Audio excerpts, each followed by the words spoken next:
মই মনত ভাবিলোঁ মাজুলী এখন পবিত্ৰ স্থান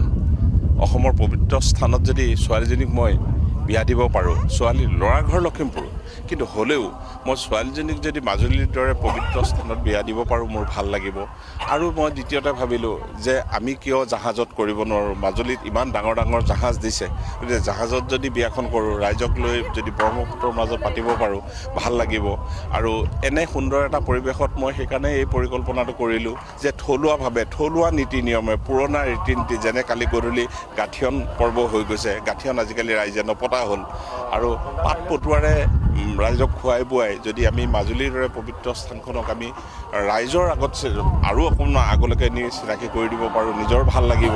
আৰু মই নিমন্ত্ৰণৰ ক্ষেত্ৰতো তেনেকুৱাই কৰিছোঁ যে মই সকলো কলপাতেৰে পিঠা পনা বান্ধি ৰাইজক নিমন্ত্ৰণ কৰিছোঁ যে কোনোবা এজন আহিব নোৱাৰিলেও যাতে ঘৰতে ছোৱালীজনী বিয়াৰ নামত চাহ একাপ খাব পাৰে সেইটো এটা মোৰ মনৰ ভাৱ আৰু মাজুলীলৈ আহি মই শালমৰাত বিয়াখনৰ আয়োজন কৰি মই যি অনুভৱ লৈছোঁ ইয়াত মই নিজেই আচলতে কেইবাবাৰো মোৰ চকু পানী ওলাইছে এইটো কাৰণেই ইয়াৰ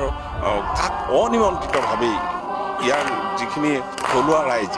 কালি এইখিনিতে এভাগ নামঘৰত মাতি নি ছোৱালীজনীক সেৱা কৰাইছে 120জন ভকতে তাত আশীৰ্বাদ দিছে এই পৰিৱেশ বেলেগত পোৱা নাযায় ভকত বিচাৰি য'ত হাহাকাৰ কৰে এতিয়া মানুহে ভাড়া দি ভকত আনে পইচা দি ভকত আনে তেনেস্থলত মাজুলীৰ ৰাইজৰ যিখিনি আগ্ৰহ